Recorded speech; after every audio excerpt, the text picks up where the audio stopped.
He's known as the Stoneman. But who is the Stoneman, you may ask?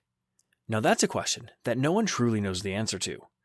What we do know is that he brutally murdered at least 13 homeless people while they were fast asleep, and authorities actually suspect that the Stoneman may have been responsible for up to 26 different murders, and those are just the ones that the authorities can actually verify. But the only reason they haven't been able to confirm that all 26 cases are linked is because the two separate cities where the murders took place were almost 1,500 miles apart, and there was no evidence left behind at all on any of the cases. But one of the biggest questions that remain, was the Stoneman working on his own, or was it a group of bloodthirsty serial killers hunting for their next victim all together? It started in June of 1983, when the first innocent homeless person was killed in their sleep in Mumbai, India. But since the cases were never officially confirmed to have been linked, it's unclear whether or not the real Stoneman's first killing was in 1983 or 1985. Nonetheless, back then the streets weren't anywhere near as crowded and busy as they are today. Not to mention, there also wasn't the same technology that we have today.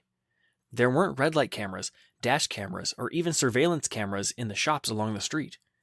They were all still a thing of the future at that point, which made it nearly impossible to actually get a lead on what was happening to these homeless people who were brutally murdered while they were lying there sleeping. At the time, the police force was significantly understaffed, especially considering the amount of manual patrolling and monitoring that was required. Most nights, the police had to continually drive up and down the streets of sensitive neighborhoods just to keep the peace. Except that didn't stop the Stoneman. It actually made it easier for him, since he preferred to hunt for his next victim in the upper middle class areas of town. You know, the type of areas that everyone considers to be ideal for raising a family. Well, those were his favorite hunting grounds, especially since they were rarely ever patrolled by the understaffed police department. At first, even just the thought of a murder in that area seemed something near impossible, let alone a serial killer roaming around on the loose. But despite what the public wanted to believe, an unidentified serial killer who would later be named the Stoneman began to emerge and wreak havoc on the city. At the time, similar to all major cities around the globe, seeing homeless people on the street at night wasn't an uncommon occurrence, though most of the time, homeless people tend to group together at night in order to stay warm and safe. There are also a select few that decide to camp out on their own away from anyone else, and they were the ones who were the Stoneman's prime target. Throughout various secluded locations across Mumbai, there was an increasing number of homeless people who seemed to have had their skulls completely crushed while they were asleep on the side of the street. Originally, they weren't sure what was going on.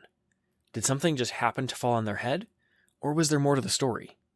But after a few days went by, and there was a new case almost every single day, it became increasingly apparent that someone was purposely crushing them with a stone that had to have weighed more than 30 kilograms. It was now clear that there was a serial killer on the loose, roaming the streets of Mumbai.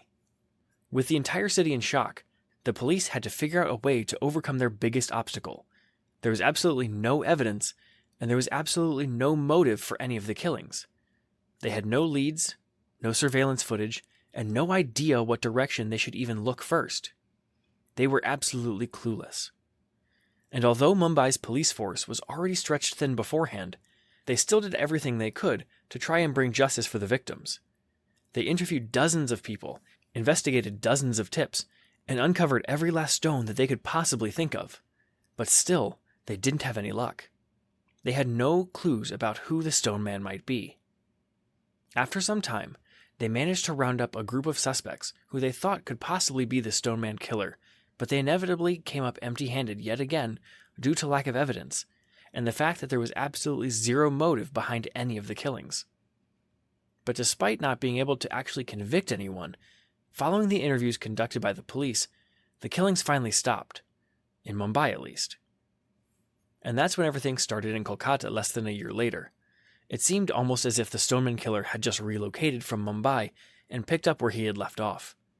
But since there was no evidence of who the true Stoneman killer actually was, there's no way for anyone to confirm whether or not the two locations were linked in any way at all. Was it a copycat killer? Did the original Stoneman killer relocate? Or was it actually a group of serial killers that might soon lead to new cases in even more locations? No one knew anything. For the rest of 1989, the killings continued in Kolkata and the surrounding areas. Every few weeks, there was a new case, and the way they were killed was the exact same every single time. A 30-kilogram stone dropped on their head while they were sleeping, alone, in a dark, secluded area where no one would ever notice. By the end of the year, there were now another 13 homeless people that had been murdered on the streets of Kolkata by the Stoneman. But despite the police not being able to come up with anything at all, the killings miraculously stopped there. In total, there were now 26 homeless people killed on the streets of Mumbai and Kolkata, 13 at each location, without leaving behind a single piece of evidence. After more than 30 years now, there have been no advances in the case at all. It's unknown whether the Stoneman killer died, whether he got arrested for a different crime, or whether he just decided to stop everything on his own terms. But nonetheless, there were no more killings, no further evidence was found, and no one ever came forward to confess to the murders.